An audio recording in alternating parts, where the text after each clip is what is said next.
සීලු දිනාටම බුදු සරණයි X channel YouTube නාලිකාව ගෙනේන 7 වන ධර්ම දේශනාව ආරම්භ කරන්න සියල්ල සූදානම්. ඉතින් අපි අද කතාවට භාජනය කරන එකම මාතෘකාව මව් පදවිය. ඉතින් මේ වන විට සමාජයේ පුරාවට මව් පදවිය හැල්ලුවට ලක් වෙමින් මවට අඩු තක්සේරුවා මවට වෙනස්කම් කරන තත්ත්වයක් දරුවන් තුල දක්නට ලැබෙනවා. ඉතින් මේක ලෝකේ පුරා පැතිරී පවතිනවා. ඉතින් මේක නැති කිරීමට හැමදාමත් X channel YouTube නාලිකාවෙන් ධර්මදේශනයක් පොය දින ගෙන එනවා. ඉතින් මේ ධර්මදේශනාවට ඔබ සාවධානය අසා සිටින මෙන් මුලින්ම කුඩා කල සිටම දරුවන්ට හොඳ සිරිත් විරිත් පුරුදු කළ යුතුයි. ඉතින් මේවා මව පියා විසින් තමයි දරුවන්ට සිදු කළ යුත්තේ. මොකද මවයි පියයි කියන දේ තමයි ඒ අඩිතාලෙම තමයි ගොඩක් දුරට දරුවෝ යන්නේ. ඉතින් අනිවාර්යයෙන්ම මව හෝ පියා දරුවන්ට හොඳ සිරිත් වැඩිහිටියන්ට සැලකීම යැමති. ඉතින් අවසානයේ කිව්වේ මෙයයි. මවට පියාට තමන් වඩපු මවට නොසලකා හරින්න එපා. මොකද මොන පින් අතේ වැඩ කරත් ලෝකෙට පේන්න රටට පේන්න එතන අපට කිසිම කුසලක් අත් වෙන්නේ නැහැ. ඉතින් අනිවාර්යයෙන්ම දෙමව්පියන්ට සැලකිල්ල කළ යුතු වෙනවා.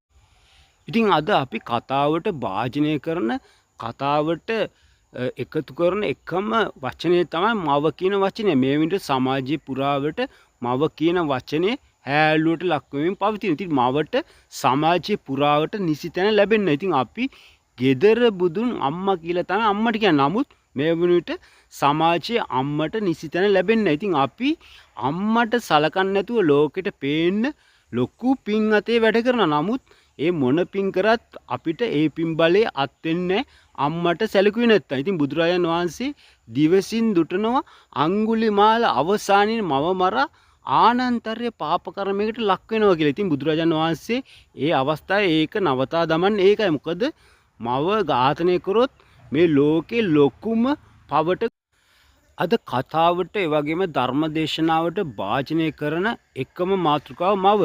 මේ වන විට සමාජයේ පුරාවට මව කියන මාතෘකාව මව කියන වචනය හැල්ලුවට ලක් වෙනවා. ඒ වගේම අද ගොඩක් ඉගෙනගත්ත දරුවෝ ඒ වගේම හොඳ අධ්‍යාපන මට්ටම් වල ඉඳලා හොඳ රැකියාවල නියුතු දරුවන් අද මේ වන විට මවට සලකන්නේ නැහැ. මොකද අපි ඈත අතීතයේ ගල් ගුහාව හිටියා. ඉතින් ඒ වගේ අද බලු කූඩු වල අම්මලා තාත්තලා දාලා අපිට නොයෙක් මාධ්‍ය වලින් නොයෙක් රූපවාහිනී දක්නට ලැබුණා. ඒ වගේම අම්මලා තාත්තලා වැඩි වෙනවා දරුවන්ට ඉගෙන ගනිද්දි.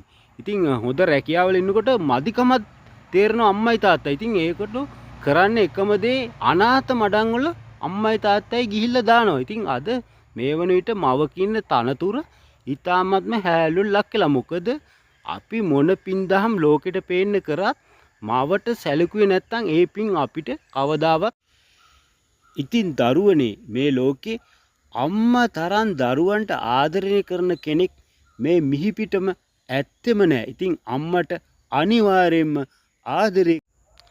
ඉතින් මීළඟට මම කතා කරන්නේ මරණය පිළිබඳව. ඉතින් අපිට කොයි මොහොතේ කොයි වෙලේ මරණය අත්වෙයිද කියන්න බෑ. මොකද මරණය කියන සාධකය බුදුරජාන් වහන්සේටවත් නවතා දැමීමට නොහැකි වුණා. ඉතින් මේ මරණය පිළිබඳව හොඳින්ම ගවේෂණය කරපු හොඳම විද්‍යාඥයා තමයි අප තථාගත බුදුරජාන් වහන්සේ. ඉතින් මම මරණය ගැන කියන්නේ ඔන්න එක්තරා ඍෂිවරයෙක් හිටියා. මේ ඍෂිවරයා ඔහුගේ යාගය සම්පූර්ණ කරගන්නට හැමදාම මේ වර්ෂයක් පාසා එළුවෙක් ඝාතනයට ලක් කරනවා. ඉතින් ඒ එළුවා ඝාතනය කරාම මේ ඍෂිවරයා හිතනවා තමන්ගේ ශක්ති ප්‍රභාවය වැඩි වෙනවා කියලා. ඉතින් දිනක් මේ එළුවෙක් ඝාතනය කරන්න මේ ඍෂිවරයා යාගය පවත්වන්න යොදාගත්තා. ඉතින් මේ එළුවා ඝාතනය කරන්න කඩුව උස්සනකොටම මේ එළුවා එකපාරට hina වෙනවා. ඉතින් මේ එළුවා එකපාරට hina වෙලා අහනවා මේ ඍෂිවරයා අහනවා